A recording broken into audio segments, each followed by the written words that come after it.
I have to start by admitting that Max's arc in this final season, especially the way they introduced her connection with Holly, is far more interesting than I ever expected. If you watch the videos here on the channel, you already know that since last year, I have been saying Max wasn't just going to lie in a hospital bed the whole time.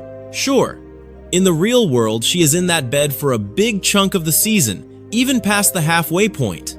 But yes, I already warned you that we would see Max inside Vecna's mind, causing chaos, disrupting his plans, and turning everything upside down. We just didn't know how. And now, it is finally clear. And that brings us to the main point of this video.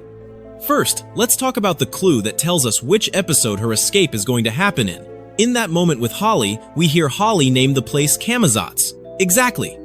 Fans had been theorizing about this because Camazotz is in one of the episode titles. There is an episode called The Escape from Camazotz. And which one is that? Episode 6. Remember, Volume 2 includes episodes 5, 6, and 7. So her escape is happening in the second episode of Volume 2. Clearly, episode 6 is when Max escapes from there, very likely along with the other kids, setting the stage for the final battle against Vecna. And when that happens, Vecna is absolutely going to lose it. But let's begin with episode 6. That is the first point. Now let's talk about the advantages and the pieces of information that lead us to this conclusion, because we know a lot. First, Max's experience inside Vecna's mind. When she first arrived there, she was completely lost. Vecna found her, began hunting her, but she hid inside a cave that Vecna simply could not enter. We actually see him chasing her, seconds away from killing her.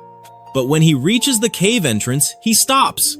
Even though there is clearly space for him to reach inside or attack her, he doesn't. He just freezes there, furious. His eyes go red, watery, almost traumatized. He is stuck. And from that moment on, that is why Vecna never managed to capture Max again. From that point forward, he basically left her trapped inside that cave, waiting for the right moment for her to step outside so he could kill her. But he never got the chance. And remember, it has been 18 months. That is how long it has been since the end of Season 4. Here is the important part. This entire experience is going to help Max understand her advantage, Vecna's weakness. I already explained this in another video, but in case you missed it, this weakness is almost certainly tied to a deep trauma Vecna carries.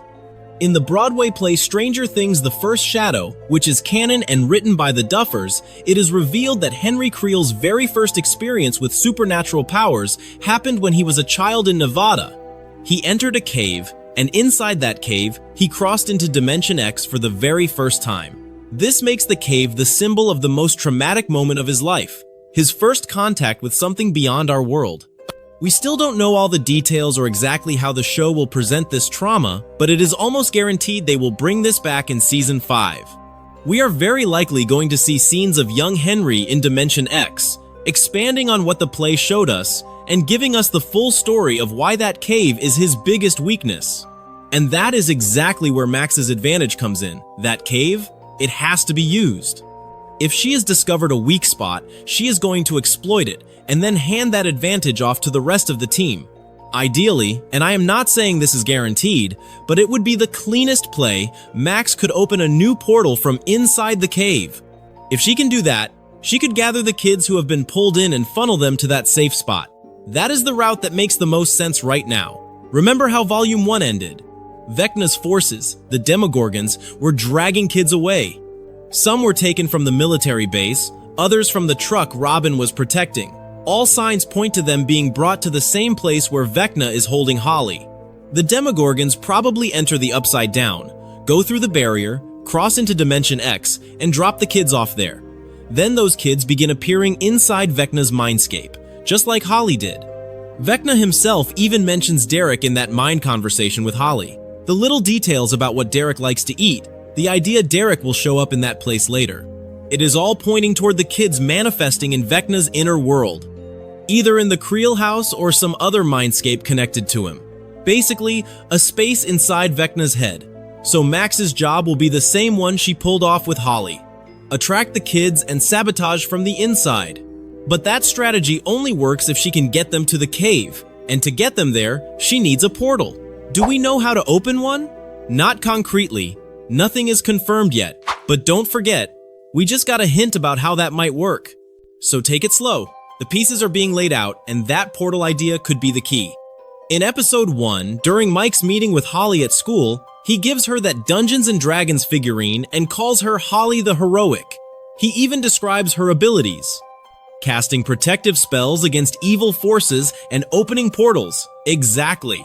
If you're still here, it means you didn't just watch. You truly enjoyed this video. So please hit that like button and subscribe to our channel. Every click, every sub keeps me motivated to work harder and bring you the very best content. Your support means the world to me. Let's keep this journey going together. Now, obviously, that is meant as a fun D&D moment. Mike isn't saying the real Holly can do any of that. But come on, we all know how Stranger Things works. Will the wise foreshadowed Will's entire arc? Vecna's origin was teased in D&D long before we knew it. Everything in this show is wrapped in D&D symbolism, so this could absolutely be a quiet hint at Holly's role inside Vecna's mind. She might be the one who can open a portal or multiple portals, so Max and the kidnapped kids can get out. We don't know how she will do it, but all signs point to Holly being the key tool for that escape. And it goes even further. Think back to when Max first arrived in Vecna's mind. She was confused, she heard running up that hill, and the song guided her straight to a portal. The portal was open, she was inches from getting out. And then it slammed shut. And everything indicates it closed the moment Lou turned off the music. That tiny detail destroyed their chance and left Max trapped. That is when she got lost. Vecna hunted her down, and she ended up hiding in the cave for 18 months. Meaning, the portal was open, but the music was the thing keeping it open. Now the music is gone, the portal is gone, and it hasn't reopened since. So picture this. Holly opens a portal, and the music keeps it stable. That is where Lucas comes back into the story. You might think, but Lucas has no clue Max is even trying to escape. True, for now. But we already have trailer shots clearly showing Eleven using an improvised sensory deprivation tank to access the void again. And it is easy to imagine her finally connecting with Max and Holly inside Vecna's mindscape. Holly might even be the reason Eleven can locate them more easily this time. Once Eleven learns the truth, she can give Lucas the critical information he needs. And suddenly, everything falls into place with the scenes we have already seen in the teasers. Lucas will finally start to understand that he has to keep playing Kate Bush. He has to keep running up that hill blasting, because it is literally helping Max execute her escape plan. And when does he figure this out? Based on everything we have seen, it should happen in episode 5 or early episode 6. And the moment he learns the truth, that is exactly when Vecna unleashes the demo dog attack on the hospital. We have already seen those shots in the marketing. The chaos, the panic, Lucas hiding behind the desks with the nurses. That is because he will have to physically protect Max. She is still unconscious, still trapped inside Vecna's mind, so he has to pick her up, move her, defend her, and keep her alive long enough for the escape portal to open. Holly will likely trigger the portal. Vecna will realize what they are doing, and his response will be brutal. If I kill Max's body in the real world, the escape dies with her. So he sends the demo dogs to wipe out the hospital, but Lucas is there. And this is where things get even crazier. Why am I so sure the music keeps playing? Because we already have that shot in the season trailer. Lucas fighting, shielding Max, and holding the same radio at the same time. Meaning he already knows the song has to keep playing even in the middle of the attack. He is literally defending Max with one hand and blasting Kate Bush with the other, because she has to hear it.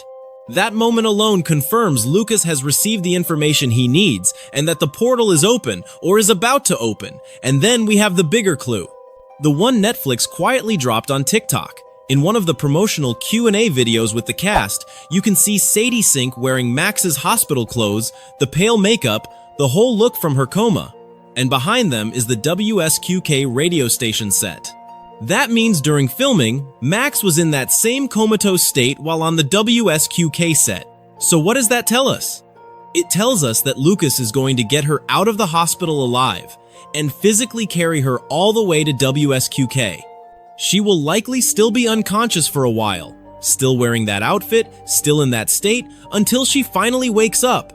And honestly, the timing lines up perfectly for her to wake up near the end of episode 6. Another detail that ties everything together is how perfectly the images line up. If you look at the trailer shot of Lucas running out of the hospital with Max in his arms, the running up that hill radio still playing, you will notice Max is still wearing her hospital gown. And Lucas? He is wearing the exact same outfit, that blue WSQK hoodie. Now compare that with the behind-the-scenes promotional clip Netflix posted. Lucas is on the WSQK set, and even though he is wearing a black jacket over it, you can clearly see the blue color of the hoodie peeking out from the collar on the right side. It is the exact same clothing. So yes, that confirms it. What we see in the trailer is a direct continuation of the hospital escape. Lucas literally runs through the chaos, protects Max, and brings her straight to the WSQK station. And based on everything we have seen so far, it really looks like episode 7 is where things shift. I am not confirming it, but everything points to this. Max won't have the Merida from Brave look anymore, the version of her trapped inside Vecna's mind. Instead, we will finally start seeing real-world Max again, awake, standing, fighting alongside everyone. Maybe she wakes up at the very end of episode 6, the last shot being her eyes snapping open. Or maybe they go even bigger and save it for the very end of Volume 2, closing on Max waking up as the cliffhanger. Either way, the setup is all there, because the pieces of the escape plan are already forming.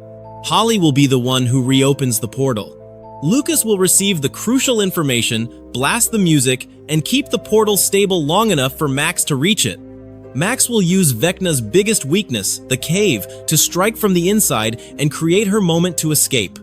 And all of it leads directly to episode 6, Escape from Camazotz. Remember the Dungeons & Dragons campaign?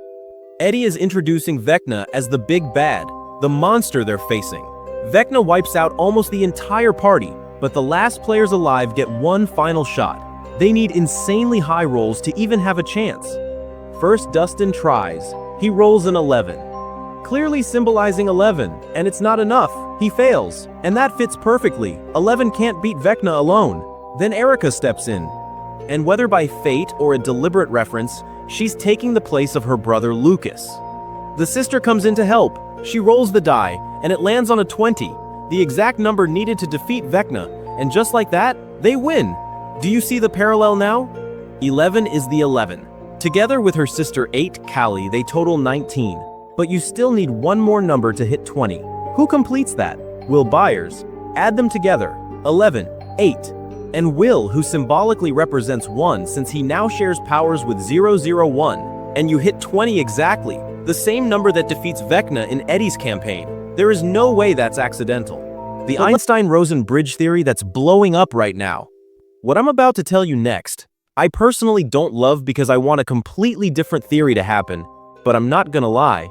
This one makes way more sense, and could totally happen in Volume 2 of Stranger Things.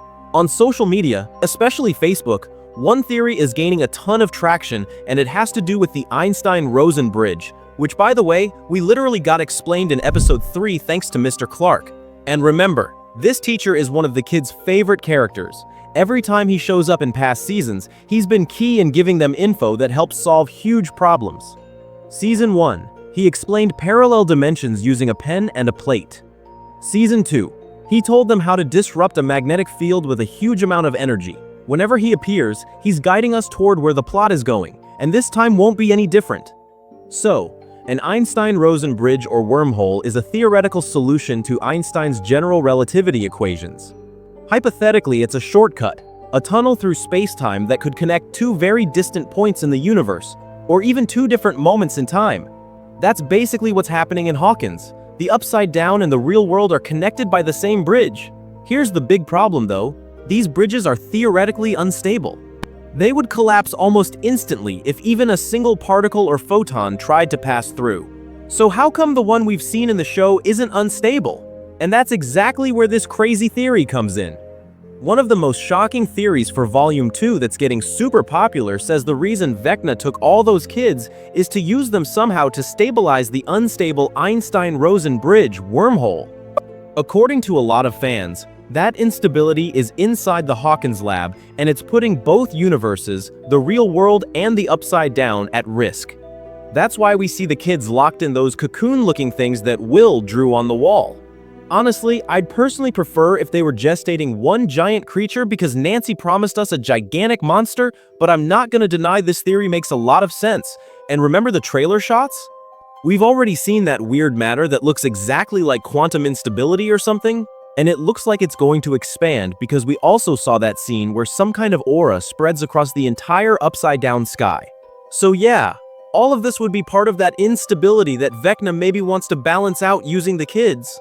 If this turns out to be true, it puts Dustin, Nancy, Jonathan, and Steve in insane danger because we've seen in the trailers that they managed to cross the wall and reach the Hawkins lab, meaning they'll basically be face-to-face with this instability. And yeah, it makes total sense. Mr. Clark doesn't show up just to say random stuff. Maybe Vecna or the Mind Flayer built that entire wall around the lab to contain the instability somehow. Because if it really is a wormhole connecting two dimensions, it's unstable, so someone has to stabilize it before it collapses, or worse, explodes. Super interesting theory.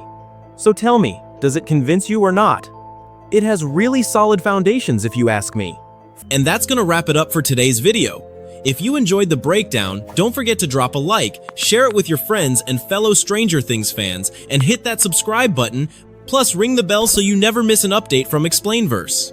Thanks so much for watching. You guys are the best, and as always, I'll see you in the next one. Stay strange, and peace out. Open eye, feel the waves cut through me, hypnotized by the sounds I breathe.